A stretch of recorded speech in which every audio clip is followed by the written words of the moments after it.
Alright guys, welcome back to Fluid Mufflers. Today we have a 1HD-FTE 100 series Landcruiser. We're going to stick in there into a 3-inch system on.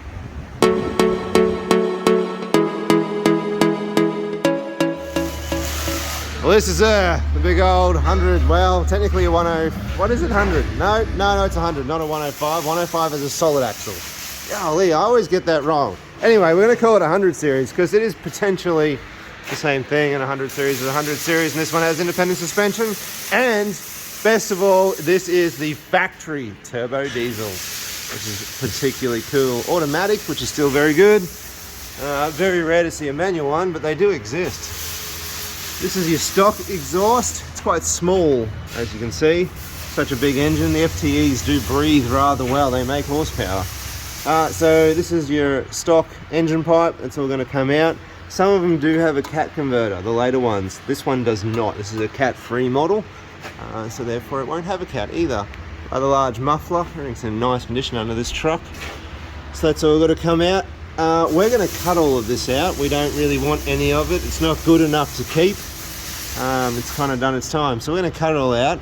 But just for future reference, if you're removing this particular bolt here is one to take note of. It has a hexagonal nut looking on the bottom of it here. That is actually connected to the clamp itself. It doesn't come undone. And over on the top side here is the head of the bolt. You undo it from here. You will never get this undone. This will come undone quite easily. I've sprayed it all up, so that's quite an easy one to undo. A couple of bolts down here, just undo those two. And then I'll grab my torch here and I'll show you up on the top. You can see there's a sprung-loaded ball flange in there. And then on the back of the turbo where the dump pipe is, we have 4 stainless steel bolts. Always come undone really well. One of my favorite trucks to do these. So just get this big heat shield. Nope, that's not a heat shield. Bash plate. That's the right word. Golly. Get the bash plate off. That's going to give us really good access up in here. We'll get the dump pipe out and this whole thing stripped down. And then we're going to show you both exhausts on the floor before we fit it up. Okay, this is what it looks like on the floor. This is our stock dump pipe. These are a really, really good dump. I have nothing bad to say about them whatsoever. They're a decent sized outlet. I like the sprung-loaded ball flange arrangement. It's better than a flexi. The opening on the back of the turbo is quite large, even though this one was leaking, you can see that. These are really good. I've got nothing bad to say about that. But we are going to go bigger, so that is not a bad thing. Pretty basic stuff. Engine pipe. We're talking about 2 1/4-ish type sizes. It goes up and down a bit. There's a fair bit of crush on these bends here, so it goes up and down a fair bit in size. Quite a restrictive muffler. That's designed to be very, very quiet, so that's definitely a restriction there.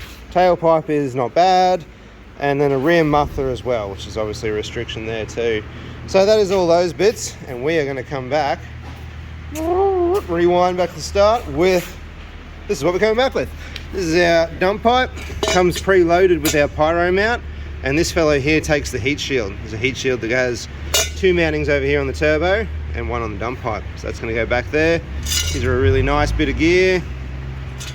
It's all stainless steel. Comes back down to a new flange point there. So they're really good. Like I say, pyro if you're going to run one. If not, comes with the bung. Engine pipe, and this is the flex bellows. This is instead of that ball flange. Unfortunately, the aftermarket world doesn't really cater to a huge ball flange. I guess probably because of the physical size it would need to be, but I do like the ball flange arrangement. But anyway, flexi works just as well. And then system, it's all 3-inch mandrel bent 409 stainless steel tube. We've got our full flow muffler. It's a very mild center offset, but a straight through pathway inside. You can probably look back up it and you get the idea. Catch the light. It's really not going well for me, is it? Anyway, you get the general idea. It's just straight through. The path just comes diagonally through here, so that's nice and simple. Tailpipe and out the back of the truck. So we're going to proceed to layer all this up in the vehicle, starting with our dump pipe. Carl's already underway cleaning up the gasket face and putting some anti-seize on the studs. So we'll get the first piece in. We'll put it all in loosely and show you how it fits up. This is a complete kit, so of course it comes with all our gaskets and our bolts and whatnot. So I'm going to go and put all the anti-seize on all of these fellows, and we'll put some silicone on here. We'll start getting this fitted up. Anti-seize on our bolts. You may be wondering why we're doing that, and I'm going to briefly explain why we're doing that. this a large amount. Look at that, that is just all over there. So the anti-seize obviously works because anti-seize stops things from seizing. So it's going to have that bonus if you ever need to pull the exhaust apart to service the gearbox, transfer case, something has to come apart one day, it will come apart with ease. Don't go too crazy, doubt that much is more than enough. And the other reason we're going to do that is when you do up a metal on metal surface, you've got a thread here and a thread in here, and when you do it up and they start pulling against each other, they're going to want to bind and you won't get the right tension. So anti-seize lubricates it as well and gives us the right tension. We'll go through and I'll do all those up. I'm going to use a bit of high temperature silicon, this fellow here. Now all I'm going to do is put a thin smear, a thin smear, say that a few times, a thin smear just on each face of our gasket here. And what that is going to do is promote a really good seal, which is fantastic. But if you notice they're slightly perforated, what that does is actually allows water and grass and whatnot from going off-road to get into them. And they rust out prematurely and end up with a gasket failure you just don't need.